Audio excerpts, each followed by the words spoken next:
Muscle soreness क्या होती है, मसल्स की टाइटनेस क्या होती है, जिम करने के बाद हमें कुछ दिनों के लिए एक्सेसिव दर्द क्यों होता है, मांसपेशियां एकदम कड़क हो जाती हैं।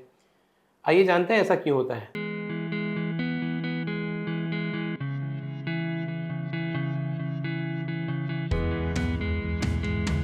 नमस्कार दोस्तों, मैं doctor Dilip Mehta, director Bewell Medi Hub and senior consultant Shalby hospital Jaipur.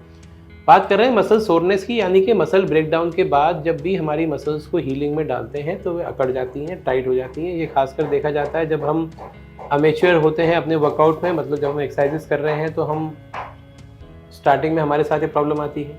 जब हम थोड़े से एक्सपर्ट हो जाते हैं तो धीरे धीरे प्रॉब्लम होनी कम हो जाती है, या जब हम रेगुलर हो जाते हैं तो धीरे धीरे प्रॉब्लम होनी कम हो जाती है। पहले ये समझते हैं कि सोरनेस होता क्यों है। जब भी हम कोई वर्कआउट या कोई इस तरह का गतिविधि कर रहे हैं जिसके लिए हमारी बॉडी रेगुलर अकस्टम नहीं है, यूज टू नहीं है, तो हमारे मसल फाइबर्स के अंदर जो मायो फाइबर्स हैं वो ब्रेक डाउन होते हैं, जिसे हम बेसिकली मायोफिब्रिलर ब्रेक डाउन कहते हैं। जब भी ये मांसपेशियां ब्रेक डाउन होती हैं, ब्रेक डाउन होने के बाद एक्सेसिव ब्रेक डाउन होते होते हमारे शरीर में लैक्टिक एसिड एक्यूमुलेट होने लगता है। जब लैक्टिक एसिड एक्यूमुलेट होने लगता है तो वह धीरे धीरे हमारी सोरनेस को जन्म देता है।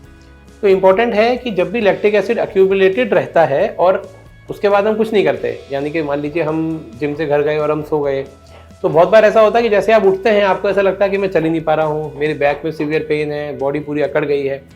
तो बहुत ज़रूरी है इसमें हमें दो चीज़ों को समझना। उसमें पहली इंपॉर्टेंट चीज़ है जिसको हम कहते हैं डायनेमिक एवं स्टैटिक स्ट्रेचिंग। तो डायनेमिक एवं स्टैटिक स्ट्रेचिंग बेसिकली आप प्री वर्कआउट और पोस्ट वर्कआउट फेज में कर सकते हैं। प्री वर्कआउट फेज में आपको केवल डायनेमिक स्ट्रेचिंग पे ध्यान देना चाहिए। Static stretching pre workout phase में करने से हमारी मसल्स थोड़ी सी ओवर स्ट्रेच होती हैं और हमारी वर्क लिफ्टिंग कैपेसिटी कम हो सकती है।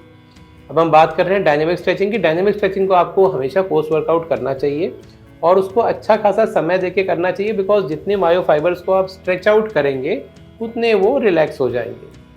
उसके बाद कुछ चीज़ों का हम यूज़ कर सकते हैं जिसे हम मायोफेशियल रिलीज कहते हैं, कपिंग थेरेपी कहते हैं, हाइड्रोथेरेपी कहते हैं, कोल्ड फर्मेंटेशन कहते हैं और डीप टिश्यू मसाज कहते हैं। तो डीप टिश्यू रिलीज मसाज एवं ये सारी चीज़ें बेसिकली अक्यूमुलेटेड लैक्टिक एसिड को डिसॉल्व करती हैं, फाइब्रोसिस को डिसॉल्व करती हैं और हमारी कड़क हार्ड मांसपेशियों को धीरे धीरे सॉफ्टन आउट करती हैं। तो ये कुछ बेसिक तरीके हैं जिनके साथ हम अपनी आई हुई मसल स्टिफनेस को या सोरनेस को कम कर सकते हैं। दूसरी चीज़ हमें इसमें इंपॉर्टेंट ये समझनी है कि आप वर्कआउट को बहुत ज़्यादा ब्रेक ना दें। मतलब यदि आप सपोज आपने एक्सरसाइज करना शुरू किया है, वर्कआउट करना शुरू किया है और आप 3 दिन जिम गए हैं, 3 दिन आप भूल गए हैं, चौथे दिन आपकी वही हालत होगी, तो ज़रूरी ये है कि लैक्टिक एसिड डिसॉल्व तब होगा जब आप इस चीज़ को रेगुलर एक सिस्टम बना लेंगे।